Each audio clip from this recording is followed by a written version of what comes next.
Hey guys. So it's currently almost 9:50. I'm supposed to go into surgery around 1:30 or 2. I'm kind of hoping they come earlier, like around 11:30 or so, to get me down to pre-op. I believe that's what happened last time. The only issue is because you're what am I trying to say here? You cannot eat anything from midnight the night before surgery. They put you at MPO, so it's been a while since I've eaten. And then if you have to go a whole another half a day or something, no. I'm not some tiny little marathon runner. like, I like my food. Gotta have food. Um, I don't have my microphones for in the hospital, so they're going to be done on AirPods, I guess. Don't make fun of my hair. I know it's horrific. Actually, I wish I could show this. I don't have it. So they give you the night before surgery. They give you this like special. I don't even know what it is. It's like a peroxide body wash or something. Does not smell good, but you use it on everywhere besides your face, armpits, private areas, and you'll find out why if you accidentally do it without thinking. It just helps sterilize you for surgery.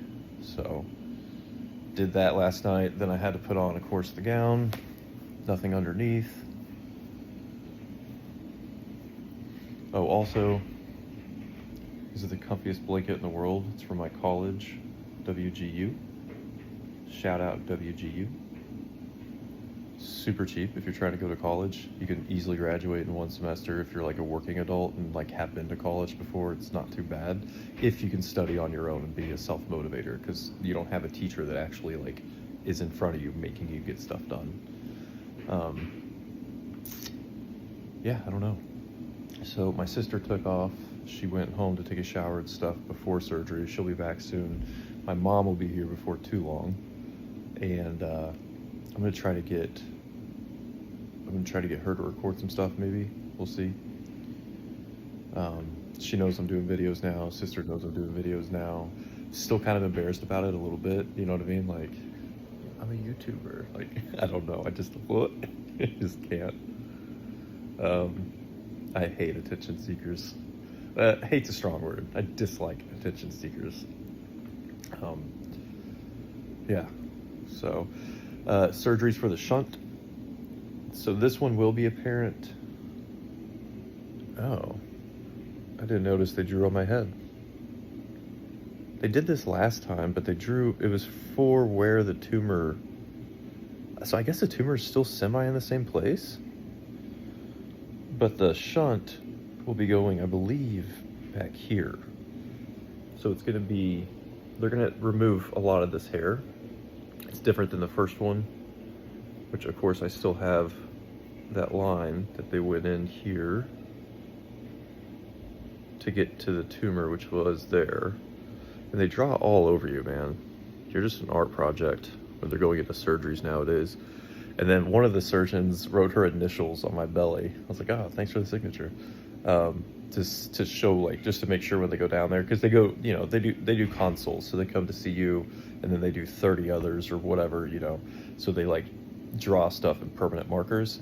But because I haven't had any like gallbladder surgery, they're going to go in that side when they, so when this shunt goes all the way down, so they put it in. It starts sucking like immediately or whatever into the cerebrospinal fluid that's sitting on top of my brain. The shunt itself will, I don't know how, but it goes down maybe through the brainstem into the neck, and then all the way down into, it follows the spine all the way down, and then they're going to somehow wrap it up and around and go through, I don't even know what that wall is. Peritoneal wall? I don't remember. It's been so long since I've taken science classes. But they'll make a small incision, and then they've got a camera. They're going to put the camera in there, make another incision, and like put a tool in there to pull it through that hole. And then that's going to sit inside my abdomen for as long as I'm alive. and it'll just drain the cerebrospinal fluid over and over and over, because your brain's always making it, always, always, always. But there's a part in your brain in the middle, I believe it's called the foramen. It's got a channel for fluid to drain through, and the tumor is blocking that now. Because that's why I was wondering why they drew this, because I'm pretty sure it's moved over there, slightly more middle of my brain. I don't know, it's crazy. What sucked is when I originally came in and talked to him, they gave me the CT scan, and the doc comes in, and he's like, he's so smart, but he's like, the problem is where the tumor's located, it's inoperable because it's sitting in front of your motor sensors. So one wrong thing, you're paralyzed for life. And I'm like, it's hard to be stoic when you hear that. I was like, man, we're already here. Within 30 days of getting diagnosed, like, we're already here. And thankfully, before he left, he's like, but there is one option. It's like, can we have started with that? And that was the shunt. So they immediately gave me steroids. So that took the swelling down, and it worked like within 3 minutes, since they're IV. And it is dexamethasone, so it's a very strong corticosteroid. I don't really like it because when you come off of it, side effects are real. You get real angry. Kind of like real steroids that people think everyone gets angry off of. Corticosteroids do things to your mind. But they waste your muscle, and they put on a ton of water weight. So it's the opposite of a bodybuilding steroid.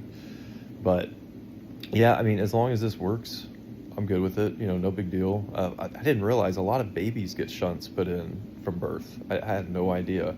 And they grow into adults, and they skydive, and they go dive like normal. They can still do everything, and they never see it, never know it's even in there. What will suck is because they're doing an abdominal surgery, essentially. So it's the neurosurgeons up here. They're going to push it all the way down, and then there's going to be 2 abdominal surgeons waiting for it, and then they're going to do their part to put it into the actual abdomen. So I guess it's going to just leak into my guts. I don't know. It's kind of what it looks like online. And then it just absorbs back in. So I don't really have a whole lot more to say than that, I guess, at the moment. Shout out to UAMS, really good nurses, really good hospital. Yeah, that's kind of it.